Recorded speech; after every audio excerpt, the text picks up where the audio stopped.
সংবাদ প্রবাহ বার্তা সদা সত্যতা ও নিরপেক্ষতার সাথে চলে।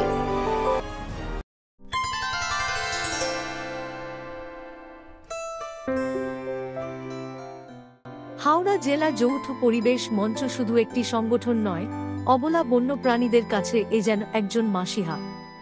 এই পরিবেশ মঞ্চ নির্লসভাবে পরিশ্রম করে চলেছে বিভিন্ন বন্যপ্রাণীদেরকে তাদের বাসস্থানে ফিরিয়ে দিয়ে বাস্তুতন্ত্রের ভারসাম্য রক্ষার্থে এবং বন্যপ্রাণ সংরক্ষণের ক্ষেত্রে।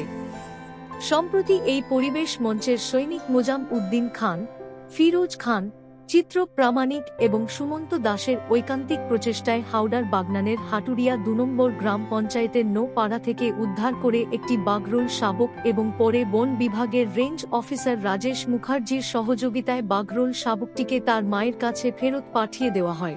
আছি হাটুরিয়া ২ নম্বর গ্রাম পঞ্চায়েতের অন্তর্গত বাগনান ১ নম্বর ব্লক, তার এই নারকেলডাঙ্গা মোড়ে। তো এখানে আজকে সন্ধ্যাবেলা আমাদের মোজামুদ্দিন খান দাদা দেখতে পান যে একটি বাগরোল শাবক তার মায়ের থেকে আলাদা হয়ে গেছে।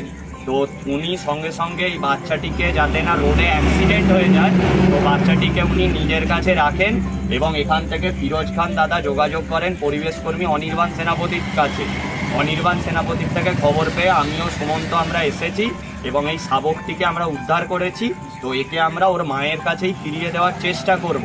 যদি মা না নেয় তখন আমরা চিড়িয়াখানায় একে পাঠাবো। ধন্যবাদ জানাই মোজামুদ্দিন দা, ফিরোজ দা ও অনির্বাণ দাকে যে তারা সচেতন নাগরিক হওয়ার পরিচয় দিয়েছে। এই বাগরোল হলো আমাদের পশ্চিমবঙ্গের রাজ্য প্রাণী। এরা নিরীহ মেছো বিড়াল, এরা প্রচুর সাপ ইঁদুর খেয়ে আমাদের উপকার করে, তাই এদেরকে কিন্তু আমাদের বাঁচতে দিতে হবে। ধন্যবাদ জানাই এলাকার সকলকে যে বাচ্চাটি যাতে অ্যাক্সিডেন্ট না হয়ে যায় সেই জন্য এনারা সচেতন নাগরিক হওয়ার পরিচয় দিয়েছে।